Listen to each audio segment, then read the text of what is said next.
Okay, we'll call the meeting to order tonight for the City of Saratoga Springs, Tuesday, October 4th, 2022 at 6:01 p.m. Present tonight, I have Councilman Carn, Councilman Porter, Councilman Wilden, Councilman McComber. We do have a quorum. I've asked Councilman Carn to give us our invocation and Councilman Wilden to lead us in our Pledge of Allegiance. Our Father in heaven, we are grateful for the opportunity we have to gather as city leadership and discuss issues that are important to the residents of our community. Father, we're grateful for the blessings we have to live here in this city and in this state and in the United States of America. We ask that we'll have the spirit of discernment tonight as we discuss issues, and that we will be able to make decisions that are good for our current and future residents. Father, we ask a blessing on our police and fire and our military in this country, that they'll be watched over and protected, and do so in the name of Jesus Christ. Amen. Please rise. I pledge allegiance to the flag of the United States of America and to the republic for which it stands, one nation under God, indivisible, with liberty and justice for all.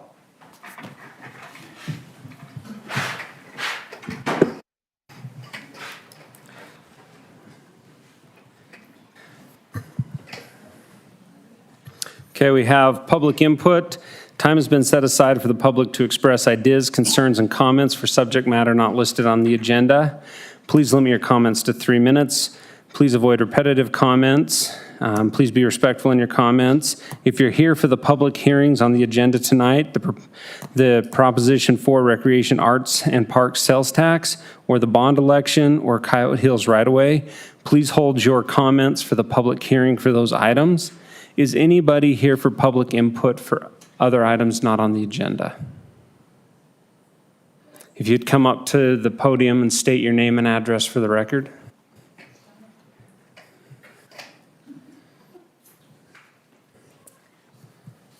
My name is Christy Vanderwilt.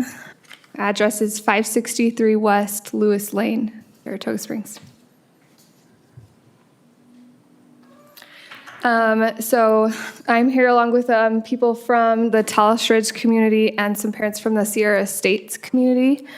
We would like to discuss some options on how to make the crosswalk at 400 North and Foothill Boulevard more safe for our students, our children, to come to cross to go to Thunder Ridge Elementary School. As you probably are aware, there was a crossing guard who was nearly hit this week, and it happens almost daily, in fact, from us parents watching. We have multiple ideas of maybe how we can solve this issue, and so we would like to discuss that.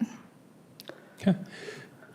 Mark, can somebody on staff reach out to work with them on that so we can bring a proposal to the council when it's a noticed item on the agenda? Okay. Okay. Yeah. We have to notice it. Yeah, sorry, not to put it off, we just have to notice it for a discussion if we're going to make changes, but we'll have staff work with you and get that back. And Mayor and Council, just as a quick update, Jeremy's street staff will be out there tomorrow morning during the morning drop-off, basically, during that time to be observing. We are looking at some potential things that we can do that might help improve that. It's a difficult crosswalk. We've always known that, but they'll be out there tomorrow observing, and so tomorrow morning, hopefully, we'll get some additional information that we can use in coming up with some potential solutions in the future. Okay. Yep, you can come up. While you're coming out too, Oh. we can make sure that they're not with like their Saratoga Springs trucks right there, like park away so that they're seeing a real. Yeah, actually, they were Well, and instructed that they're to. not also people seeing the Saratoga Springs trucks, so then they. They behave were better. instructed to park over at the well. Okay, thank you. Okay, I'm Tanya Moyer. I live 677 West Loop, also in the Sierra Estates neighborhood. And I'm able to see two of the entrances of ways that kids get to the school in the morning, because my backyard hits 400 North, so I can see all the craziness that happens every morning. The afternoons don't seem to be as bad. But our idea, well, we talked with, Christy and I actually went to the Barlows who live in that huge brick house, the property that comes up to Foothill Boulevard. And their idea and what we had brought to them to see how they would feel about that, because I've heard they've been a little bit not wanting to work with the city in the past, was doing a bridge or an underpass. So I don't know if you could bring that up in the ideas. I know other communities have had that done, and I know with the plans of that becoming Mountain View Corridor in the future, that should be took into accountability. But it makes a lot of sense that there should be something like that for people to be able to safely pass and not have to deal with the traffic of that street, as it's just going to become worse. So, thank you. Thank you. Anybody else for public?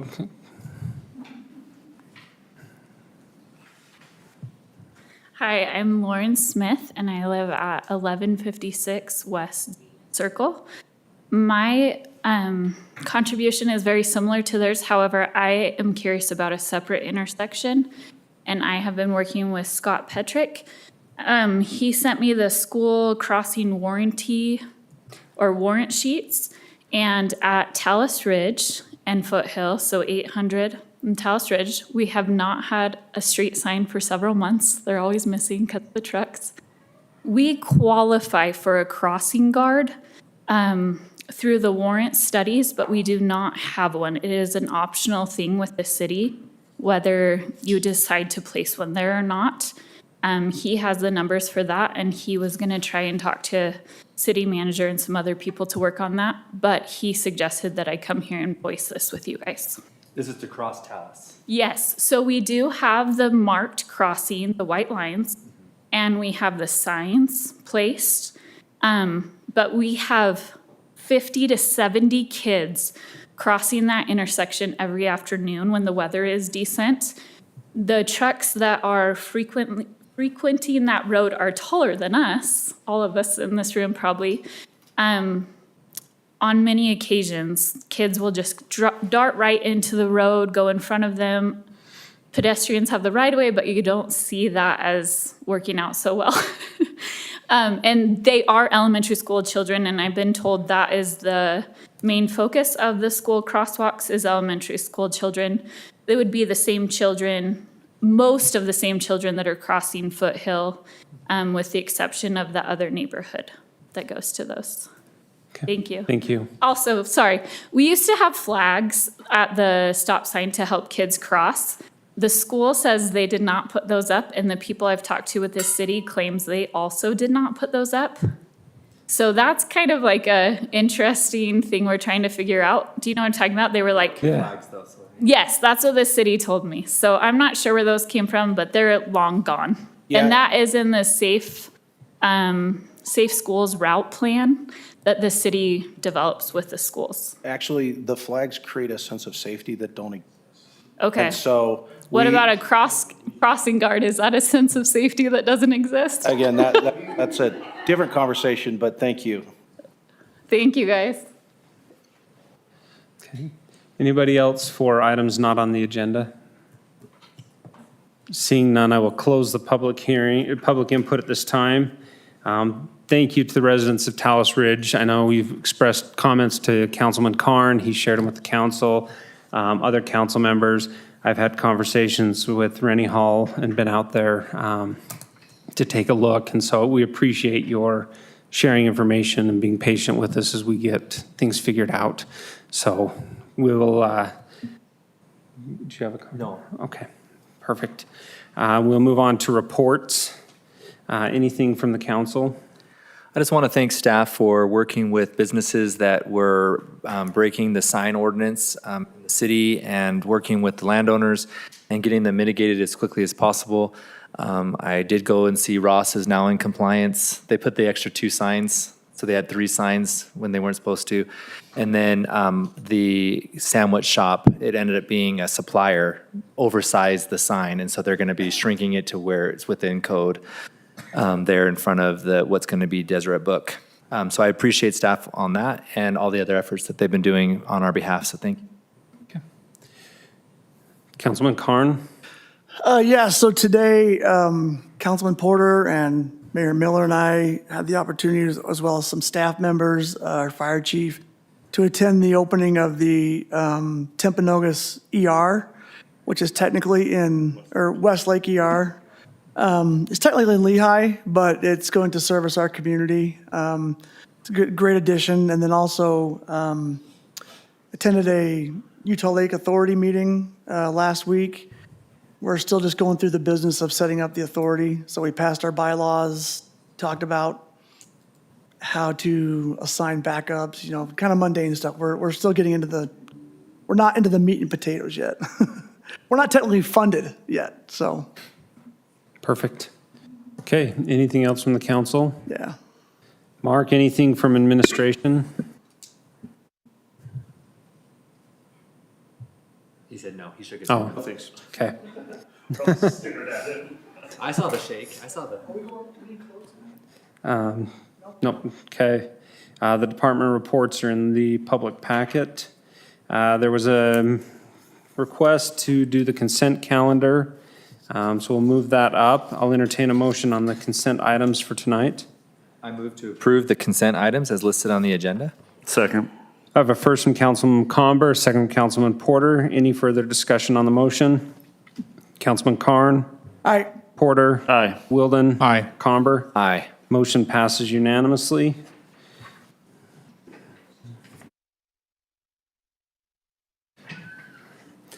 Okay, we have public hearings tonight. The first public hearing we have is for proposition number 4, Recreation, Arts, and Parks Sales and Use Tax, the RAP tax. Please be respectful in your comments. Please limit your comments to 3 minutes. Please avoid repetitive comments. And please state your name and address for the record. If you're here for the RAP tax, Proposition 4, come up to the podium and make your comments, okay? Yes.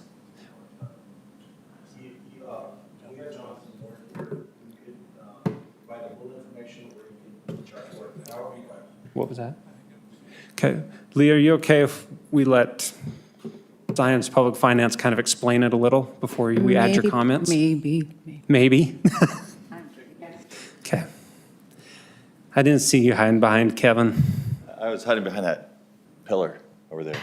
Nice to be here with the mayor and council.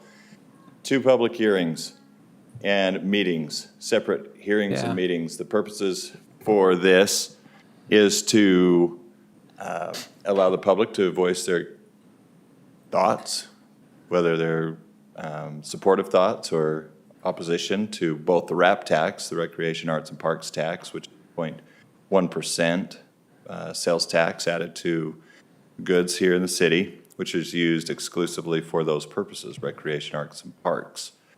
The election, I'll speak to that now if that's all right, and then let everybody come voice their comments. The election for the Recreation Center is an opportunity for the public to voice their comments, criticisms, or support of the Recreation Center, and specifically, the statute says how it competes with the private sector. And so the statute was written in such a way that it allows the public to voice those comments in a public forum. The meetings and the forum for the meeting will be a little bit different. A hearing is only for the council to hear comments and accept them. The meeting allows some back and forth, pro comments and con comments, and rebuttals that have been published and posted on the city's website. That's all I have. Okay. Okay. It's really just. The purpose of the public hearing is just as mentioned on the agenda here regarding the levy of this sells the 0.1% and the potential impact the facilities will have on the private sector. And then for the public meeting, that is just strictly, as Jonathan mentioned, for the purpose of the arguments being read, either for or against. And then in general, if someone wants to speak on, regarding those arguments for or against. So that's what the public meeting portion is. So when you sometimes they say are when- scheduled the same meeting, sometimes not. Is But the public meeting for the public to participate or for the council to give input? that is a great question. So under the statute, it says, the governing body, so that's the city council, shall allow equal time within a reasonable limit for presentation of the arguments in favor of the ballot proposition and against the ballot proposition. And then the next portion of it says, shall provide an interested party desiring to be heard an opportunity to present oral testimony within reasonable limits, but only with respect to the arguments for or against. So a lot of it could be covered in the public hearings. I think that's where you're going to hear the majority of the comments. But if someone does want to speak specifically in a separate, separate opportunity regarding the arguments for or against, that's what the public meeting portion is. So for everybody here, we are required by statute to hold both of these Correct. agenda items, even though they're very, very similar. They are very similar, and whatever reason the other statute, they're in different sections. Whatever reason it's called a public meeting, I'm not sure. But for the arguments for and against, that is the purpose of the public meeting. Okay, To have the arguments read, so the council, since you submitted arguments for, you would have an opportunity to read those if you'd like, or we can just put them up on the screen. And the parties that submitted arguments against would have an opportunity to read those as well. And then anyone who's an interested party is what the statute says, which could be anybody in the room, okay. speak on the arguments. So it's a little bit unclear, but that's what the statute reads. So if I understand correctly, Kevin, we are, during the public hearing, it's any comments for or against, all opinions, but on the public meetings, it's the things that were submitted. We're having conversation around the for and against arguments that were submitted and sent out in mail. Correct. Okay. And of course, there could be a lot of overlap. There's overlap, but we're specifically, you need to address the comments that were submitted for the meeting. It's the comments that for and against that were submitted and sent out in the mail That's the purpose of the public meeting. of the meeting. Okay. Thank you. That makes sense. Perfect. Okay. Mud. What was that? Clear as There's mud? mud. That's what I was going to say. So do I go like- sit down so you guys can read yours? So really, really quick before you start, we did get one comment from Ruth White in favor of the RAP tax for the record. Cindy has that and it'll be added to the official record. I want to make it, just one other point too, is you're not voting on any of this. So Correct. Right. You're not taking action. So for clarity, that's on the ballot, that's already been decided. All right. Correct. And Leah, before you start, I just want to interrupt you again. I'm kidding. Really? Really? Yes, thank, So did you guys, so do you guys get to go then, or do I get to say my piece? we're in the meeting portion now. What? Do I hold you guys captive again? You have 3 minutes. He's over there doing it because he can reach the clock from there. Okay. Oh, well, that's good. Thank you so much. My name is Leah Hanson. I live in the Saratoga Springs development here in Utah, and I'm a constituent. Hello to the mayor and to our city council members. I rise in opposition to the proposed RAP sales tax increase. While parks, arts, recreation, and cultural programs are good things, are they necessary things? So necessary that a tax needs to be imposed during times of financial hardship. Are our residents so secure in their household finances to take on another fiscal burden?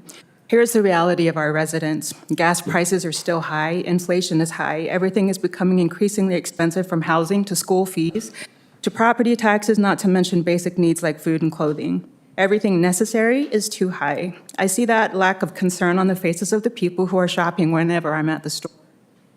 These are heavy times when people are digging deep to take care of the bare necessities, not even times of extra. Paying for a sales tax increase is not voluntary. If this sales tax is accepted and becomes law, it will require each person to participate whether you want to or not. When we go to a restaurant and our waiter tells us what's on the menu, we choose what we want to eat. After eating, we're given a bill with a list of items of things we chose to eat. On that list is a blank line marked for gratuity, the tip for the waiter who provided the service for us. We can choose the amount we want to pay for the service which the waiter provided. The itemized line right above the gratuity line on the bill is a sales tax. That line is not one we can choose to pay, nor how much. We have to pay that sales tax whether we want or even use the services the government provides, and whether or not they do a good job of doing these things either. It is pointed out that other cities have proposed a similar sales tax increase on their residents, followed by benefits that these give to their community. What do these cities, parks, and recreation have to do with the necessities and needs of our residents? Will they pay for the gas, groceries, clothing, housing of our residents? And while the outsiders shop here, we shop here every day and will therefore be paying the bulk of this sales tax that has no certainty of decrease in the future. I don't think I've ever seen a proposal sales tax cut at any time in my life. A sales tax increase during this time of financial hardship for all is absent awareness of our residents' situations and needs. Now is not the time to compare ourselves to other cities with what they have and what we don't. During times of financial uncertainty, our residents need elected officials who have wisdom and sound judgment to see the difference between a want and a need. Are parks, arts, recreation, and cultural programs a good thing? Yes. Will they take even a penny away from our residents during taking care of their own households and future needs? Yes. I helped run the Saratoga Springs Link page, and a few years back, I noticed that there was an overage of school lunch dues that had not been paid. I saw this community of their own volition rally to help pay these dues down. They didn't go to local government requesting an increase of taxes to help their cause that was also for the benefit of others. Instead, they looked inwards toward their own innovation and resources and helped carry the weight of one another. This still happens today. I submit to you that the private citizen, and even better, a community of private citizens, is capable of taking care of these things with their own money than having government require it out of us. And this is why I oppose it. Thank you. Thank you.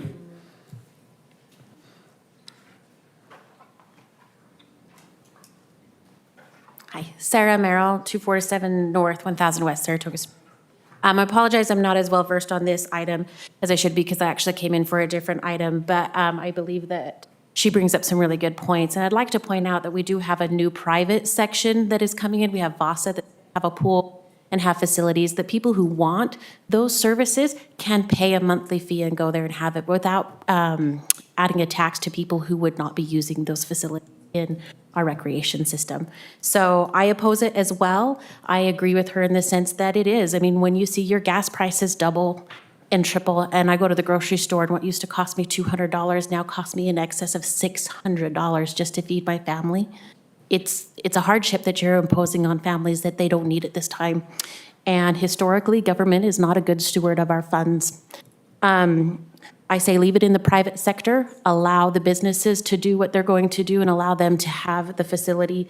I, for one, think that we should wait and see how VASA turns out.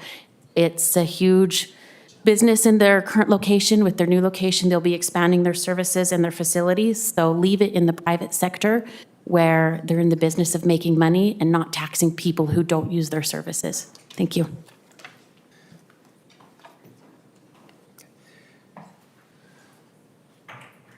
Mary Ellen Evans, 1126 West Fairfield Road. I would like to say that I agree with all the previous comments and also add that throughout raising all of my children, we paid for our own activities. My kids had recreation. It was all to do with horses. You know what? None of it was funded by the city. None of it was funded by the schools. None of it was funded by the county. We dug deep. We paid for what our kids wanted to do. That yes, kids need recreation, but not everybody wants a swimming pool. Not everybody wants a baseball park. And I think that we should allow the private citizen to pursue their own interests without putting a burden on everybody in the city. So again, I say no. Thank you. Okay. Any other comments for the RAP tax?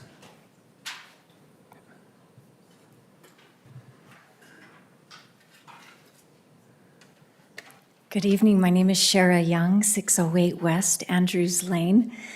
I am a member of the Arts Council of Saratoga Springs simply for the last year and have seen some of the amazing things that they are trying to do.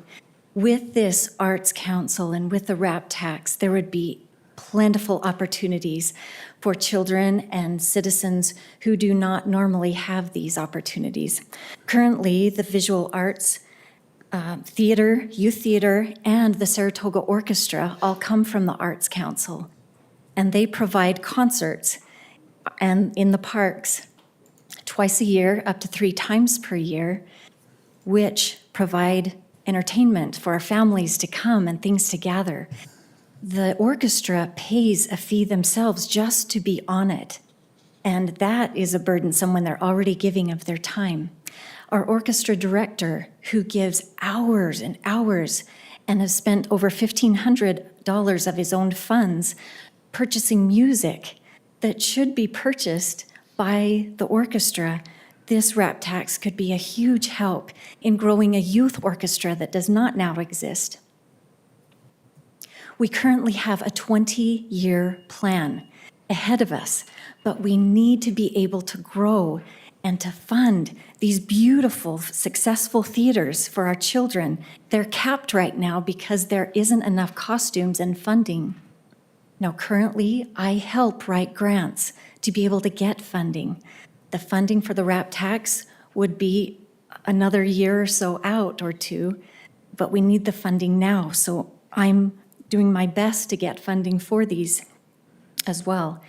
For $1,000, it would be $1. For $10, it would be a penny. That is not a whole lot, especially when people are going out to eat, they can spend a penny. If it would be something that everybody agrees on, it depends on how you want to spend it. But without these funds, we cannot grow and help the citizens of our community, and we would love to do so. We have a volunteer committee, but we also need the funds to be able to grow.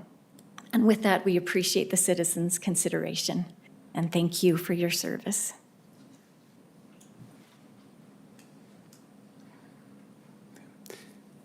Any other comments for the RAP tax public hearing? Seeing none, I will close the public hearing on the RAP tax.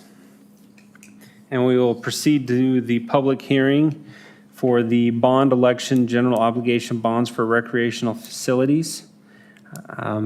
Again, please limit your comments to 3 minutes. Please avoid repetitive comments. Please be respectful in your comments. And please state your name and address for the public record. If you're here for the bond election general obligation for the rec center, please come up and make your comment. I'm so sorry. My name is Leah Hansen, and I am speaking in proxy for Heidi Baldery, who could not be here. She is at work.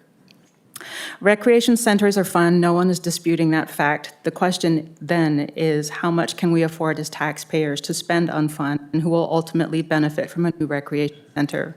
The $70 million proposed in this bond is more than 240% of the cost of the new Orem Recreation Center built just last year, and 180% of the cost of the Provo Recreation Center built a few years before that. If approved, the Saratoga Springs Recreation Center will be the most expensive public recreation facility ever built in Utah County, and perhaps the entire state. If the bond passes, each and every homeowner in Saratoga Springs will see their property tax bill double in size. That means you will be paying as much for the recreation center as you currently do for police, fire, roads, utilities, and all the other services the city provides. This is only to build the building. To use the facility, citizens will have to pay additional fees up to $475 a year or more to access the amenities inside. According to the city's feasibility study, it is anticipated that 5,100 resident memberships daily, monthly, or annually will be purchased in the city of almost 50,000 residents. Where does that leave everyone else? It leaves them paying for a facility that either they don't use, can't afford, or duplicates the gym and pool facilities they already pay through their HOA. While the feasibility study anticipates that the membership fees will cover the costs of operation by year 3, what happens if they don't? That money must then come from the city's general fund money, which is used to fund public safety, transportation projects, the city library, city parks, city events, and recreation opportunities that are available to all residents. Are we ready to see funding for services that benefit the entire city cut to fund a facility that benefits only a few? Our city is growing fast. As our city continues to grow, we will have increased funding needs for our police and fire departments, We have infrastructure needs, we have well-known needs regarding roads. Shouldn't these needs be our priority? Finally, the current economic outlook is not good. Many in our community are facing uncertainty at work, and those living on a fixed income are struggling to keep up with rampant inflation. Once approved, this burden will not go away. It will cost Saratoga Springs taxpayers $319.59 taxes every year to maintain recreation on a house with a value of $528,000 and even more for homes worth more than that. The beginning of a recession is not the best time to begin to spend $70 million on a brand-new recreation facility. Thank you. Thank you. Anyone else with comments?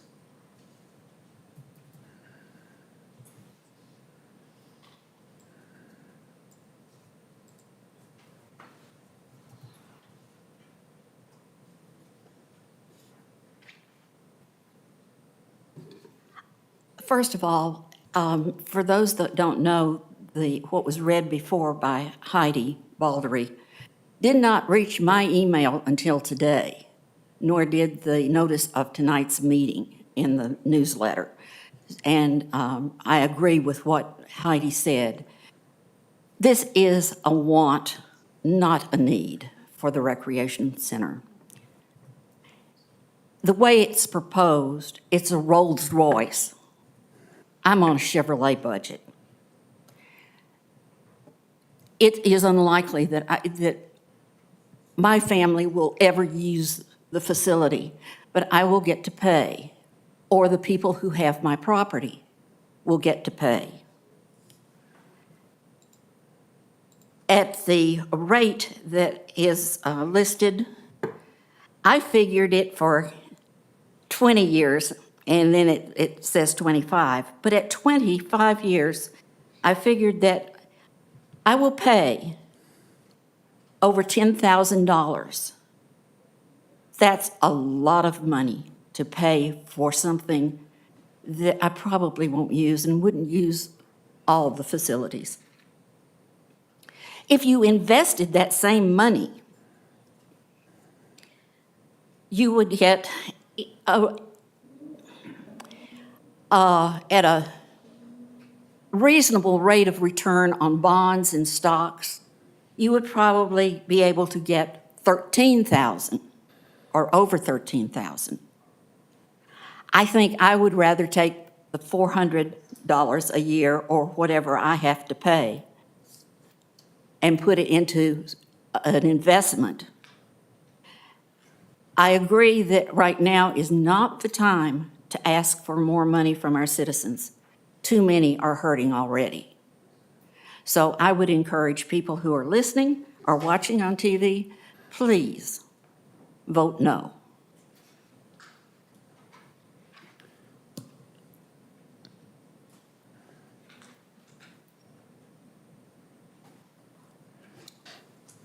Henry Barlow, 988 West Evans Lane, and I am bitterly opposed to it as well. It's going to cost me $20,000 over 20 years. Let the people who want the facility pay for the facility. Don't put that on us, and don't put that on at a time like this. I mean, everybody's feeling the squeeze right now. So I'm just opposed to that. Thank you.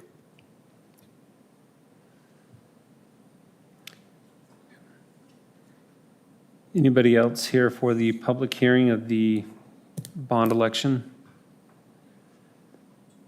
Seeing none, I will close the public hearing on that. And we will go to the public hearing on Coyote Hills right-of-way. Mark, there we are, if he's got it. Yeah, does this work in?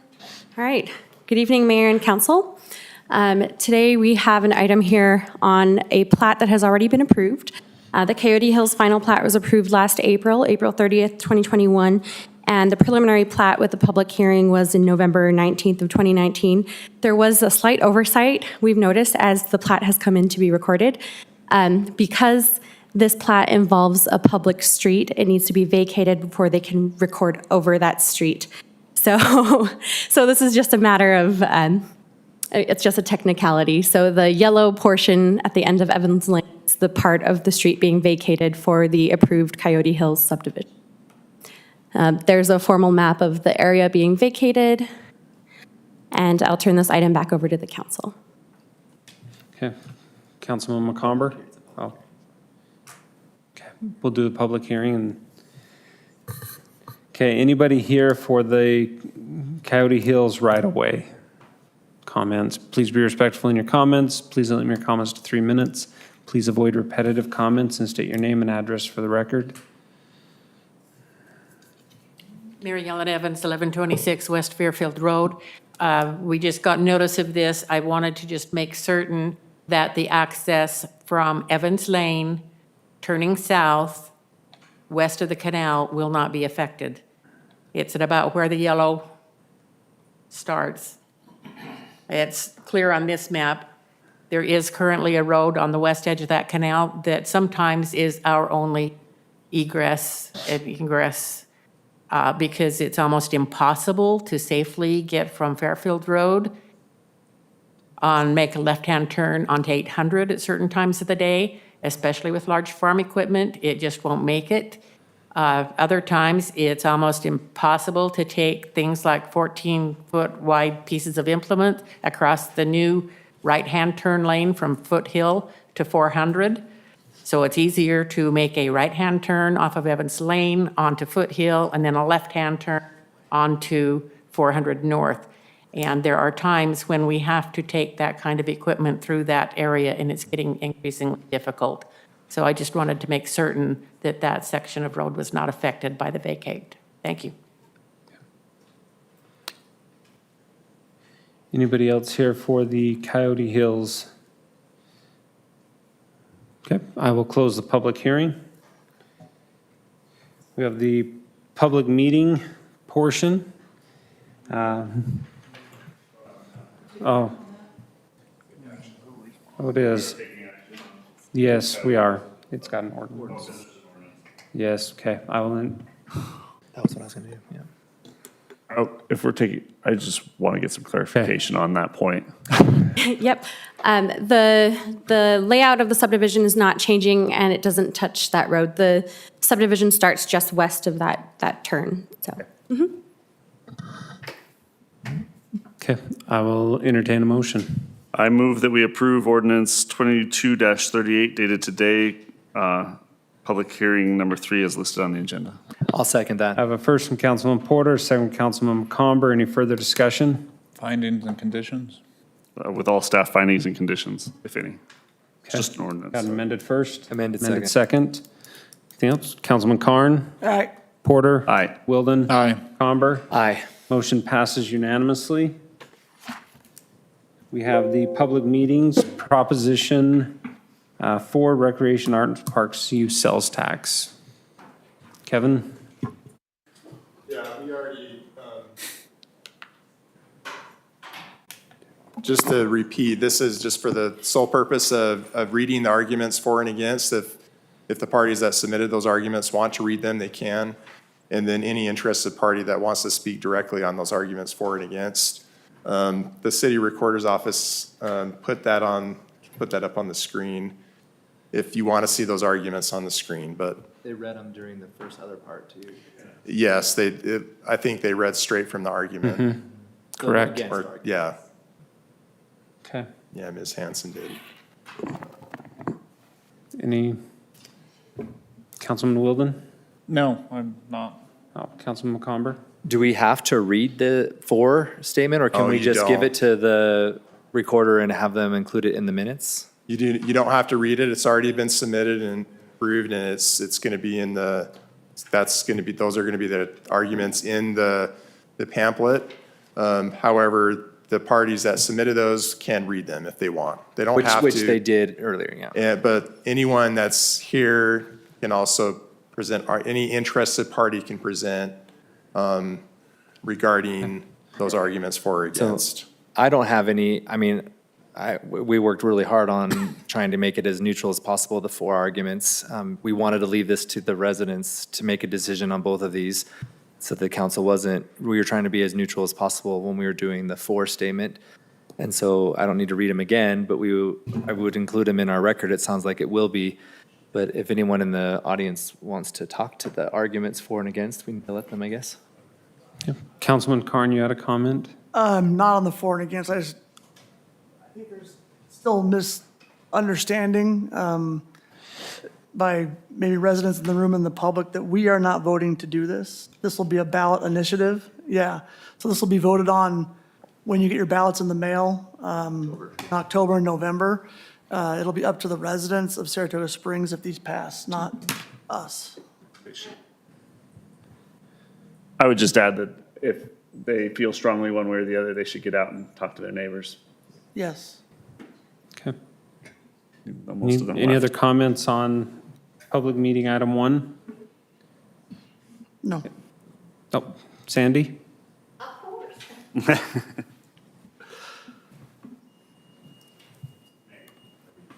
Yes. And again, this is just regarding the argument. Just the argument. Just the arguments. The arguments that have been submitted, the argument for and against that have been submitted. Okay, here's one that I wanted to make a comment on. Our private businesses are going to be taxed at even higher Okay. rate than the residents. And I know that every one of you up there has worked so hard to get small businesses in, big businesses in, any kind of business in our city. And this could impact in the future people coming in. I know we checked the tax rate before we moved here, and I would suspect many people do. And so I think it's something we ought to think about, that we may be hindering getting new businesses in because of the extra taxes. And I have not given my name and my address. My name is Sandra Steele, and the address is 2262 South Morgan Road. And, Thank you. Thank you. and you're speaking to item number 2, not 1, correct? Okay, Okay. yeah, just to clarify, because we're still on 1. Yeah, no. It's okay. We'll just move it to. Okay. So there's no action item on 1. Anybody else to discuss item 2? Kayla will put it on too. Okay. If there's not, then we'll move on to the business item 1, Saratoga Town Center preliminary plat.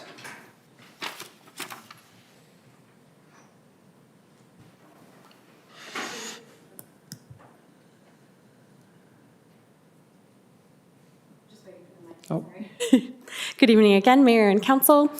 Today we have a commercial preliminary plat before you at 1434 North Redwood Road. This is the Saratoga Town Center number 3 plat. It is in the regional commercial zone, and it will be 9 commercial lots. All lots meet the code requirements for this zone, and all other code requirements will be determined at site plan. So currently, 2 of the lots are occupied, so the Planning Commission just approved the Bout Time site plan, pending approval of this subdivision on Lot 6 in the southwest corner, and then just across from it, kind of south, like bottom right, we have the Legends Boxing that is already there today. It's in total just over 15 acres. Staff has just added 1 condition of approval that the developer is required to connect the PI line, the 6-inch PI line or connect PI to the city main in either Crossroads or Commerce Drive, as stated in the staff report. And I'll turn the item to the council for questions. Okay. Yeah, we do have the applicant here today Yes. if you need. Councilman Porter? So they're keeping it residential commercial, it's just developing as. Regional commercial, yep. Regional commercial, Yep. yeah. And it's just a subdivision so that they'll bring in the site plans on an individual basis. Cool. So we asked for this concept, it's not required, but we asked for it just to make sure we have the right flow through the site. Excellent. I've got a motion whenever you're ready. Ashley, did you have anything before? I think you guys have heard from me enough on this one, so I'm happy to answer any questions, but. Okay. Just procedural. Do the site plans for all of these sites, once we approve this, go to planning and not us? Or Site plans will just go to Planning Commission. Okay, so we won't see what they actually are what they're bringing in here. That's correct. Pretty good stuff. But the uses will comply with the regional commercial zone, yeah. Do we have anything because you had a lot of, instead of one cohesive plan, now we've got a bunch of sites. Is there anything that keeps architectural design the same in that area, or could it all be hodgepodge?